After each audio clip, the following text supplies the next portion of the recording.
Bom dia, galera! Estamos começando com o nosso programa Chá e Poesia dessa semana. No nosso livro de receita temos um chá gelado de uva verde com limão que está delicioso. E teremos também no bloco Cerimônia do Chá o entrevistado Pedro Paulo Souto, que é ilustrador, designer, formado em arquitetura e desenvolve trabalhos incríveis na área de ilustração infantil para a fábrica de brinquedos. E para encerrar, no quadro Na Chaleira, uma dissertação sobre o Batman, por Ana Carolina Cunha, que você não pode perder.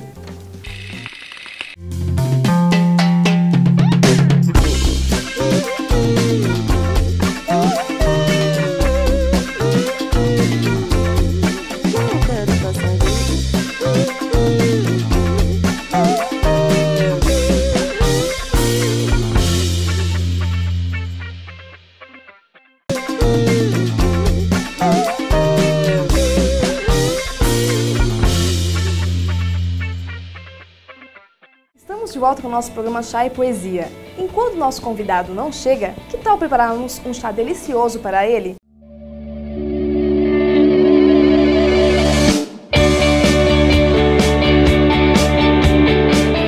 E o chá de hoje é o chá gelado de uva verde com limão. E vamos aos ingredientes: 5 copos de água, 3 copos de uva verde sem a semente, 7 colheres de mate e 2 limões fatiados. Modo de preparo. Primeiramente faremos o suco de uva verde sem a semente, que é o seguinte: 3 copos de água com 3 copos de uva verdes. Bata tudo no liquidificador e coe e reserve. Para o chá mate, faça os 2 copos de água junto com as 7 colheres de mate. Deixe o chá arrefecer e depois coe o chá. Misture ao suco de uva verde e adicione os limões fatiados e coloque para gelar. Gostou de nossa receita? Tem alguma que queira nos mostrar? Mande para o e-mail chaepoesia@gmail.com que nós mostraremos aqui no nosso programa.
E aí, galera, estamos de volta com o nosso programa Chá e Poesia e comigo agora está o Pedro Paulo Souto.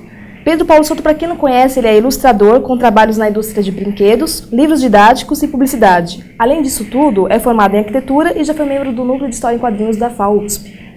Bom dia, Pedro. Bom dia. Gostaria de agradecer você pelo nosso convite de estar vindo aqui no nosso programa e vir aqui no nosso chá, deliciar do nosso chá e poesia.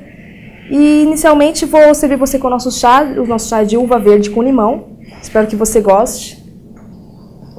Obrigado. E aí, no decorrer da entrevista, você vai tomando nosso chazinho, falando se você gosta ou não. e falar um pouco da sua trajetória de trabalho. Bom, é aquela coisa que geralmente quem trabalha como ilustrador sempre aquela história, né? Ah, eu desenhava quando era criança, né? Só você desenha, né? Os pais falam, nossa, que bonito o desenho que você fez, né? Não sei, eu acho que em grande parte é por causa da influência, né? A criança, se você parar para pensar, a criança ela vive imersa, né? Em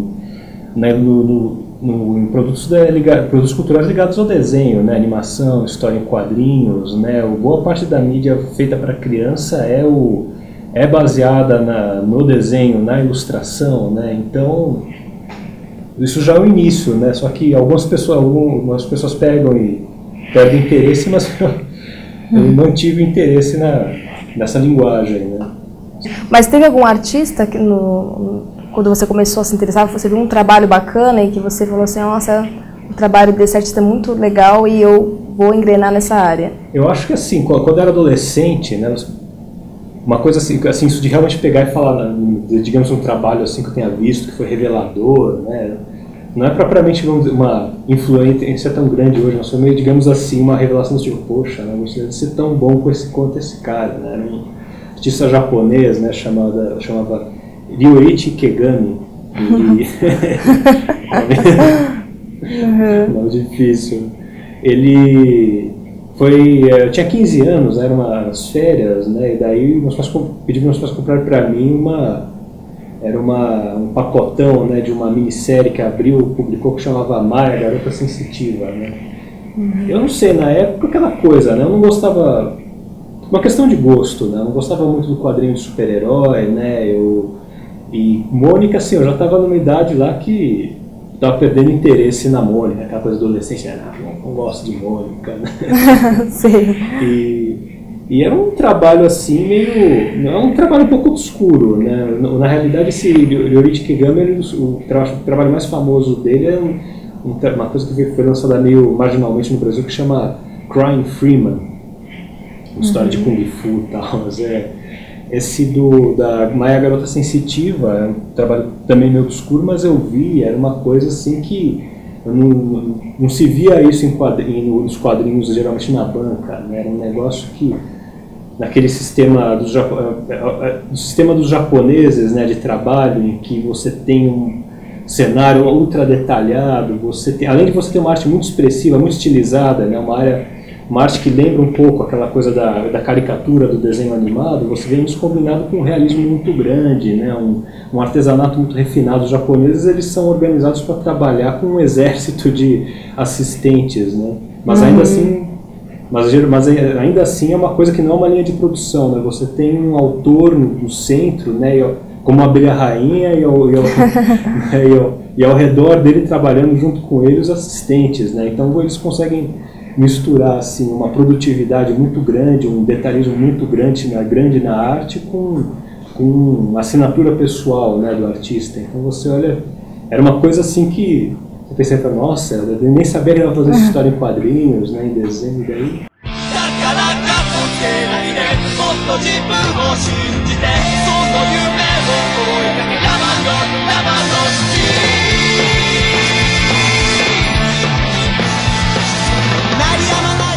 A gente viu também que você tem bastante trabalho assim, na parte de embalagens de brinquedos. Como é que foi isso? Como é que aconteceu como é que surgiu esse trabalho para você? Como é que foi? Então, né, isso já estava meio ainda no início, né, eu tinha um trabalho um trabalho com um portfólio, né, com uma linguagem muito voltada para a história em quadrinhos, né, e como eu disse, parte do meu interesse, eu nunca trabalhei com animação, mas sempre tive um interesse muito grande, né? Parte do meu interesse com animação, meu interesse na história em quadrinhos japoneses, né? Meu trabalho sempre teve essa pegada mais da caricatura, da estilização, e isso é uma coisa que vai muito para criança, né? É uma coisa muito trabalho para criança. E daí eu tinha uma amiga, né, que trabalhava numa fábrica de brinquedos, né?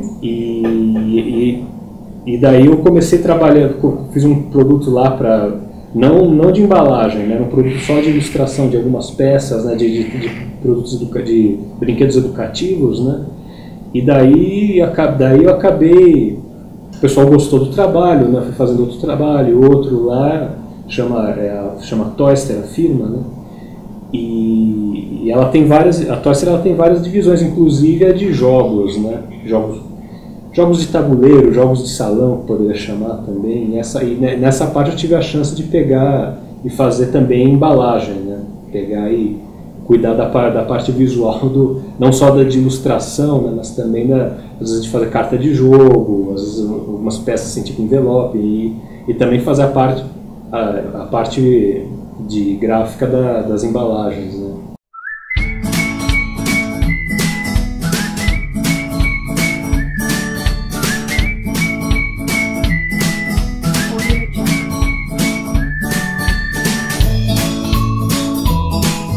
Como é que é feito esse pedido? Como é que vem, no caso, o briefing da embalagem? Como é que tem essa ligação entre você e o cliente? Chega o período, né, dá mais ou menos aquele período de lançamento, né? No caso eu não sei bem como é que são as outras firmas, né? No caso da Toyster, se não me engano, são 3 momentos de lançamentos, né? Que é volta às aulas, Dia das Crianças e Natal. Uhum. E são essas datas meio quentes, né? São as datas de lançamento deles. E daí eles entram em contato: olha, Pedro, precisamos aí de um trabalho seu para ontem. Sempre é uma correria, né? Que o pessoal tem muito trabalho para fazer, né? Eu vejo um trabalho lá. Se eles exigem muito trabalho da minha parte lá, também os caras estão sempre trabalhando muito também, né? Entendi. E daí vem nesses períodos, né? E geralmente eles me mandam um briefing descrevendo como é o produto, se é um jogo, se é às vezes um brinquedo, algum tipo de brinquedo, uma peça para criança menor, um brinquedo para criança mais velha, um jogo, né, jogo para família.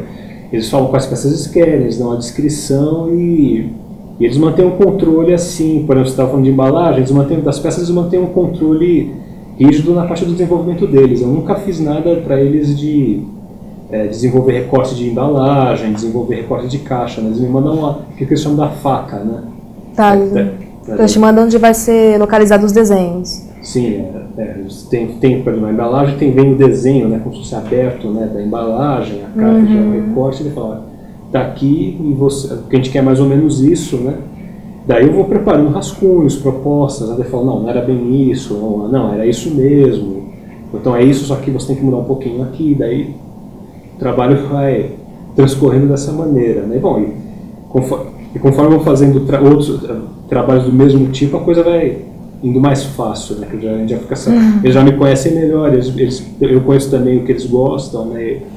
E a coisa vai indo mais tranquila. Entendi. E falando um pouco do seu traço, assim, que o traço é como se fosse uma assinatura do desenhista, né? A gente está observando, você utiliza ou não programas gráficos para conceber a ilustração?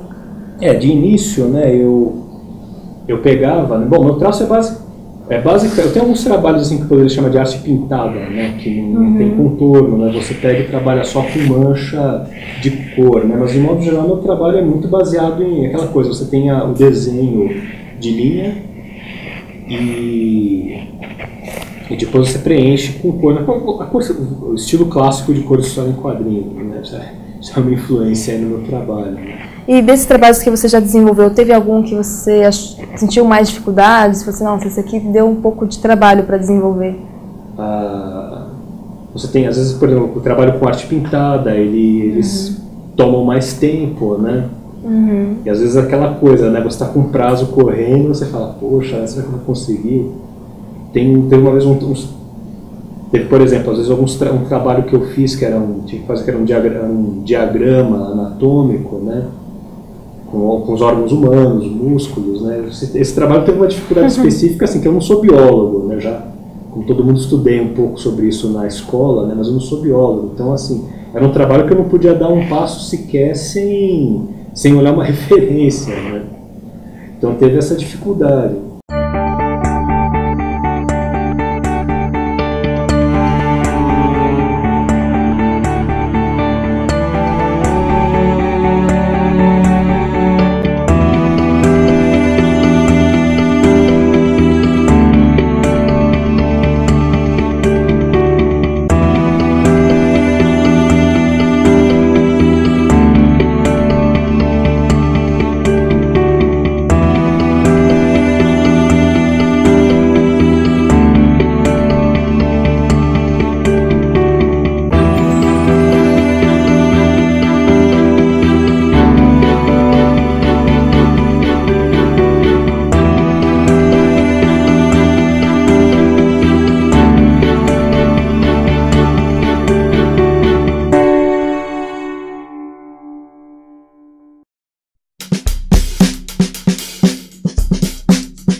stepped right outside with my guitar in my hands, and the notes became loud as I sound correct.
A boca mudou numa velocidade, a outra na outra.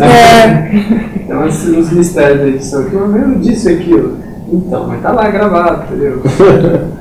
Se tá gravado, então você disse.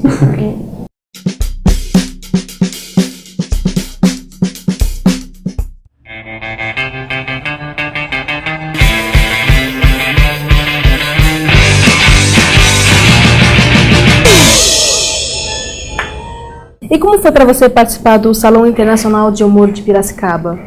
Isso é um negócio legal, né? Você pegar, às vezes você está começando, às vezes eu nem tinha tido chance de ter uma experiência profissional com desenho, né? Então é um negócio legal, né? Você pegar, é uma chance de primeiro de você pegar, poder produzir dentro de certas regras, né? Pensando num determinado público, num determinado propósito, né? Muito legal. E qual é o segmento da ilustração que você acha que você mais se identifica? Eu acho que assim, no momento eu pego e tento ver mais assim aquilo que eu posso pegar e tirar de cada trabalho, né? Uhum. Às vezes, sei lá, né? Mesmo às vezes o pessoal, por exemplo, reclama muito assim de livro didático, por exemplo, que não, livro didático você vem lá um negócio, você tem que desenhar a menininha pulando corda, então desenha uma menininha pulando corda e não tem muito o que criar, né? Mas assim, sempre tem coisas assim, você não fica tão preso assim, existe um espaço para você criar, né? Para você aproveitar a chance de criar efetivamente, né? Você sabe que roupa que a menininha está usando, qual o tipo físico da menininha, como é o cabelo dela, né? Existe um subtexto na ilustração, né? Que, claro, você tem que se ater ao objetivo do material, mas você tem que ver que muitas vezes, mesmo trabalhos que parecem meio banais, eles dão chance de você criar muita coisa em cima, né?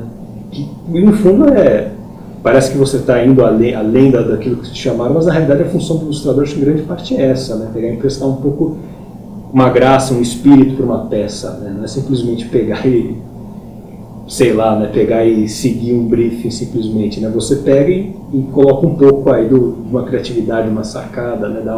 Para a hora que, sei lá, que no caso do livro didático, a criança abrir o livro, ela vai dar uma acordada, né? Vai chamar a atenção da criança. Né? Vai dar uma enriquecida também, né? Uma gracinha, né? Pedro, na sua opinião, o que o profissional deve analisar antes de lançar um produto dele no mercado? Vamos pegar uma fábrica de brinquedo, né? Eles pegam, o sujeito tem que pegar, conhecer o mercado e tentar prever a reação do consumidor ao produto, né?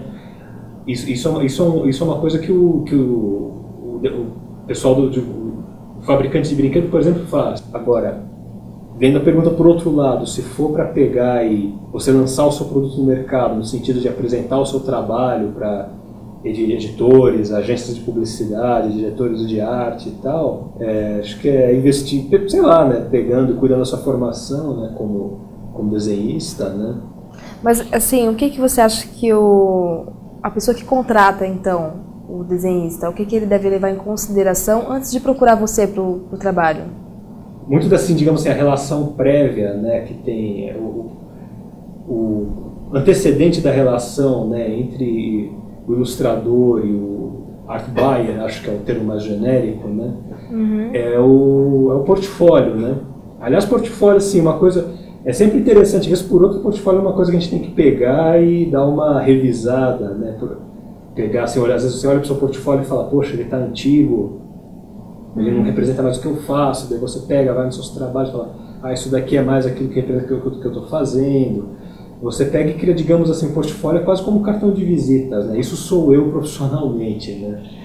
E daí no fundo essa, pelo menos esse não é a única coisa, né, que eu suponho que o art buyer leva em consideração, mas é a primeira coisa, né? Fala, poxa, quem será que é a pessoa indicada para pegar essa encomenda aqui que eu tenho? O cara vai ou ver uma carteira aí de ilustradores, vai procurar um ilustrador aí no mercado, vai olhar o portfólio e falar, opa, esse cara aqui eu acho que tá dentro, né? E você foi membro do núcleo de quadrinhos da FAUSP. Explique para nós assim como é que foi isso lá, como é que era, como é que você fez parte disso? Então, a FAO ela tem uma certa tradição, né, de ter uma promoção da história em quadrinhos lá dentro, né? Tem quadrinistas aí de certo vulto aí que saíram de lá. Eu não tenho certeza agora qual dos dois Caruso que foi. Acho que foi o Paulo Caruso, não o Chico. Foi o Paulo Caruso que estudou lá. Tem também o Luiz G, um sujeito aí de projeção que estudou lá, né? Pessoal que se encontrou lá e fizeram trabalhos por lá. O Lert não estudou na minha faculdade, mas ele é um sujeito que esteve envolvido aí com o pessoal da geração dele lá, da FAO, se não me engano, assim. Então a FAO tem uma tradição, né? O núcleo de quadrinhos que eu participei, o núcleo ele teve mais de uma encarnação, né? O núcleo imediatamente anterior ao nosso, se não me engano, ele era um núcleo voltado para eventos, né? Ele fazia organizava grandes palestras, né? Chamava pessoas de fora para fazer palestras, assim, cartunistas para fazer palestras na FAO. Né? Daí eu e outros amigos, né, da minha turma entramos também no núcleo, e daí a gente chegou lá e o objetivo era pegar realmente, reunir pessoas que gostavam de história em quadrinhos lá na FAO, né, pegar e tentar produzir quadrinho, né, a gente produzia uma revista Cogumelo, né, o nome da revista, né, o sinal até foi engraçado, o pessoal se reuniu e a gente falou, tá, vamos fazer uma revista, mas qual é o nome da revista? Daí um dos presentes lá, até aliás um sujeito que eu nem sei o nome dele, que eu acho que ele foi em uma reunião, deu o nome da revista e foi embora, assim, ele foi lá dar o nome. Ele falou, olha, tem aquela revista Caramelo, né, que Caramelo é o nome de um salão, de um grande vão, né, que tem lá na minha faculdade, lá na FAO, que como tem um monopiso Caramelo, é o salão Caramelo, é um espaço para exposição e congregação, né, e tem uma revista que chama Caramelo, né, publicada mais ou menos anualmente pelos alunos da FAO, sobre arquitetura e tal, né? O pessoal falou, bom, você tem a revista Caramelo, então que tal Cogumelo? E a gente foi e fez, né, e nossa, olho para trás, ela mal pra caramba, assim. Lembro até que teve uma vez que chegou lá, o Leandro Robles, que é um colega meu, aliás, o sujeito que foi até publicado pela Folha de São Paulo, cartunista ilustrador, né? Ele mandou a revista para uma crítica para um jornalista, o Sidney Guzman, um jornalista especializado em quadrinhos.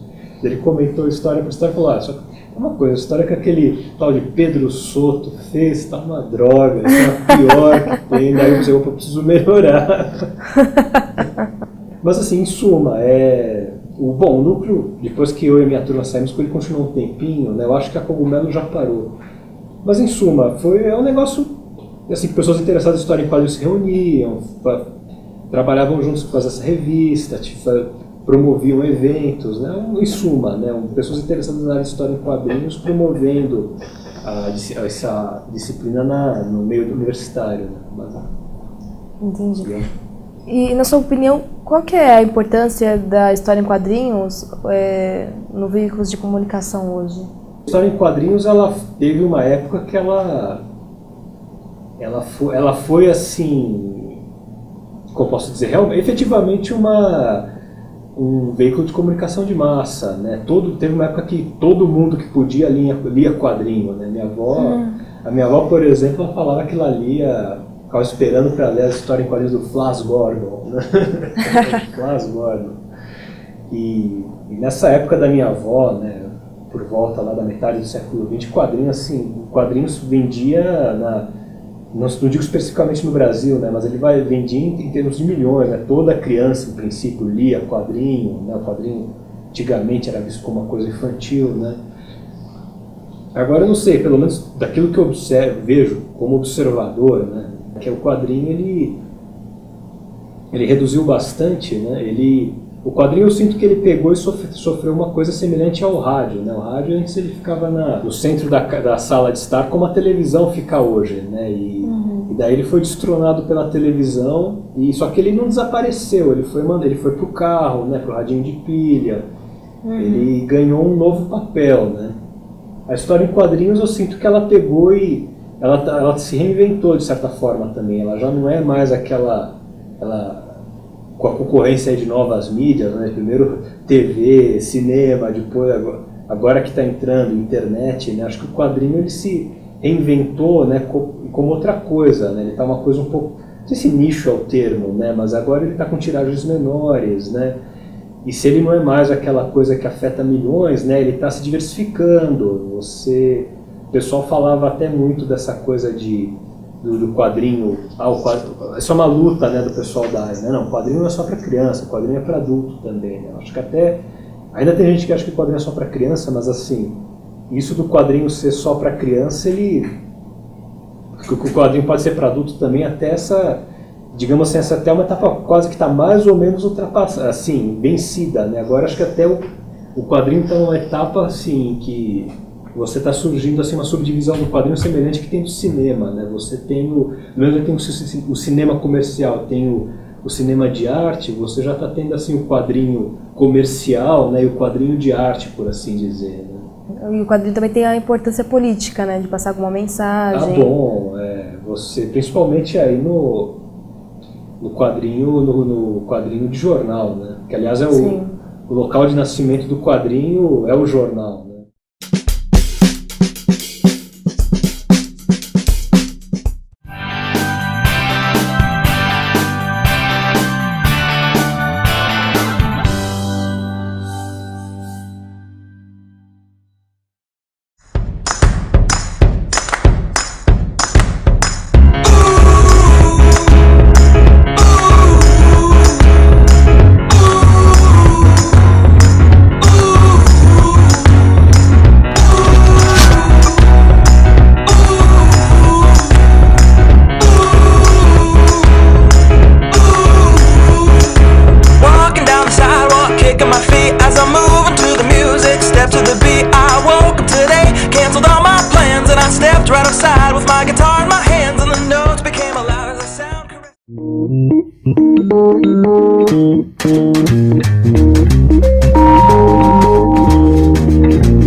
Categoria. Eu vou falar desse, né? Sabe sim. Qual é o grupo que... Eu não vou lembrar agora, porque faz tempo que eu vi isso. Mas eu vou procurar. Aí eu deve estar no meu e-mail, porque sempre quando eu vejo algum concurso legal, eu mando pro meu e-mail pra mim mesma. Pra não esquecer. Aí eu procuro e te mando, pra você ver. É bem interessante.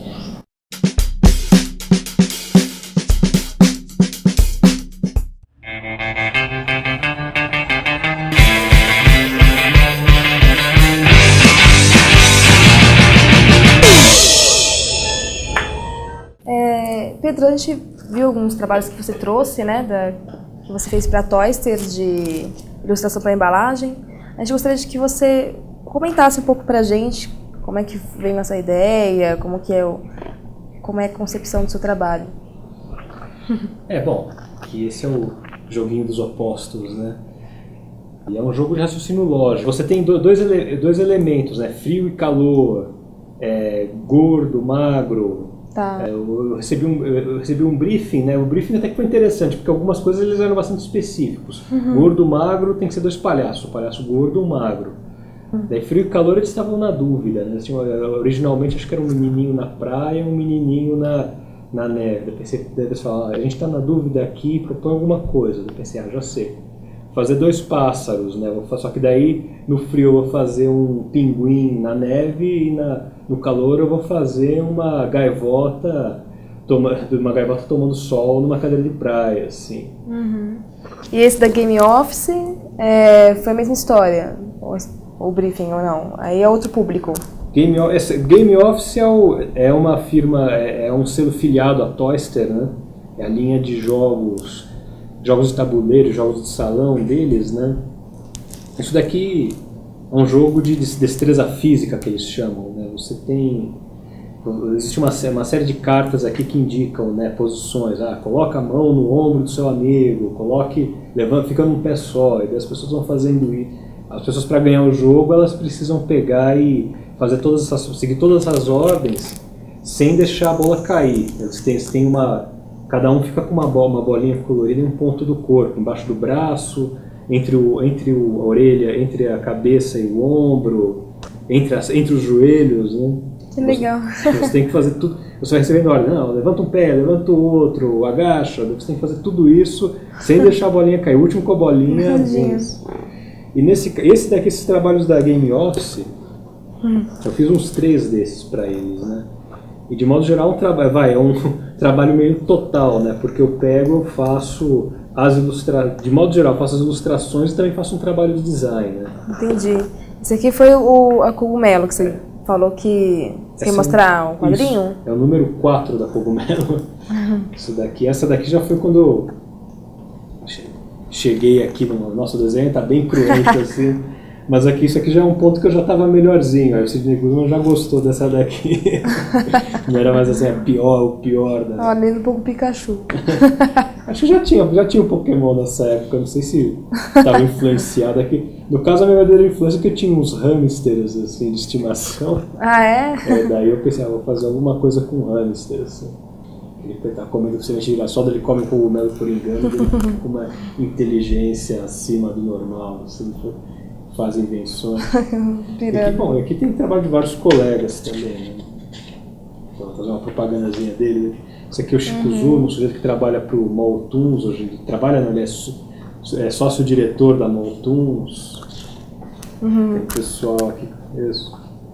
Tem esse aqui, Leandro Robles, um cara que já publicou inclusive para a Folha de São Paulo. Muito legal. E para finalizar o bloco Cerimônia do Chá, a gente gostaria que você desse algumas dicas para as pessoas que estão engrenando na área, começando. E, enfim, os nossos internautas estão vendo a gente e eles gostariam de saber qual que é o caminho, assim, o caminho do chá. Bom, na verdade, assim, o caminho da acesso todo mundo... Às vezes até gostaria de saber de alguns segredos também para pegar e ter um desempenho melhor do que eu tenho. Né? Todo mundo acha que o outro tem algum segredo, né? Estudar, né? Investir na formação, treinar, né? Desenho não é uma coisa que você pega um manualzinho e faz, né? Você tem que ter uma base teórica, mas é aquela coisa, né? Acho o Greg Capullo que falou, desenho, você tem que desenhar até ficar cego. Também tem aquela coisa, se relacionar com seus pares, né? Hoje em dia você tem eventos, locais de congregação, você tem eventos, palestras, você pode conversar com as pessoas. Você tem, por exemplo, especificamente de ilustração, tem o restaurante Sujinho. Agora é todo início de mês, tem o Bistecão Ilustrado. Né? Tá tendo ainda? Eu já conheço o Bistecão Ilustrado. Aliás, acabei faltando no último Bistecão que eu estava gripado. Mas assim, é o Hiro, né, o ilustrador lá das bandejinhas do McDonald's, né, ele e um outro pessoal que pega e organiza, né, uma iniciativa super legal, né, ele faz aí um jantar que o pessoal se reúne para conversar, desenhar, e bom, e sei lá, uma vez que você já tá bom aí de desenho, ela é uma coisa legal, é você ter uma presença, sabe, você ter, se relacionar, ter uma presença na internet. E no bistecão desenhando um guardanapo. Uma mania de desenhista, né? Pega um guardanapo e começa a desenhar. Um veículo muito bom é da internet, né? Você tem, não só fazer um site próprio, você tem blog, você tem, por exemplo, o Behance, né? Que é um dos diretórios profissionais que tem, né? Um lugar que não só você pode expor trabalhos, né? É uma coisa gratuita, né? Claro que você pode fazer uma inscrição aí paga, assim que você tem outros privilégios, mas assim, o Behance é tipo uma diretória profissional. Existem outros agora, eu gostaria de falar dos outros, mas eu não me lembro dos nomes agora. Mas existem coisas como o Behance, que você pode não só expor seu trabalho, mas também é um esquema de rede social, de você pegar e se comunicar com pessoas do meio, né? Você tem um outro que é o DeviantArt, eu acho que ele não sei se ele é tão profissional assim, mas assim, tem vários artistas famosos também que estão no DeviantArt, né? Que é uma coisa legal para você se expor, né? Agora tem que tomar cuidado também com a internet, que às vezes vem muita coisa legal pela internet, né? Mas às vezes vem sacanagem também.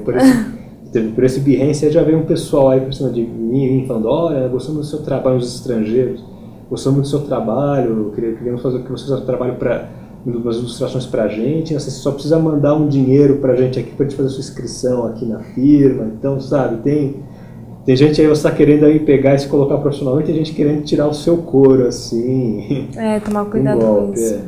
E, bom, e principalmente hoje porque muitos dos trabalhos, isso é uma coisa que como profissional eu reparei, né? Você tem muitos dos trabalhos hoje, começam e terminam, não vou dizer na internet, mas assim, ficam só em internet, telefone, né? O cara entra em contato por e-mail, você se comunica com ele por telefone, por e-mail, e daí o cara te paga com depósito bancário e o contrato de cessão de direitos do material é mandado por correio. Você faz um trabalho às vezes inteiro e nem vê o cliente cara a cara, né? Então às vezes tem essa coisa, eu acho que não é tão comum assim essa coisa de gente querendo passar conto do vigário em ilustrador. Você precisa tomar cuidado porque a internet ela é, como se diz, ela é um campo fértil para isso. Legal. E para finalizar o nosso bloco Cerimônia do Chá, a gente pede para o artista, o nosso convidado, fazer uma ilustração na nossa tigela aqui, que é o símbolo do bloco, que é o compartilhamento do conhecimento, que é o que você acabou de fazer aqui conosco, e agradecemos bastante da sua presença. Então, muito obrigada.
Praticamente essa parte aqui, você queria responder umas 3 perguntas seguidas. Você fala que a gente foi falando, né? Mas já gravou.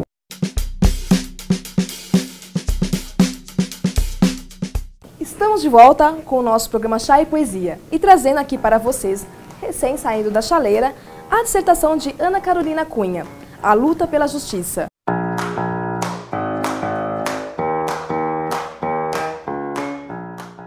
Apresentada à banca da Universidade Federal de Minas Gerais, a UFMG, para o curso de Psicologia Social, a tese de mestrado da psicóloga Ana Carolina Cunha defende as diferentes concepções de justiça das histórias em quadrinhos do Batman desde 1939 ao começo dos anos 90. A autora se baseou em diversas histórias de quadrinho do personagem Batman e afirma que seu conceito de justiça mudou bastante. A tese pode ser encontrada no site www.guiadosquadrinhos.com ou em contato com a autora pelo e-mail aniagalaxia@yahoo.com.br. Gente, este foi o Chá e Poesia dessa semana, espero que tenham gostado e espero vocês para o próximo sábado.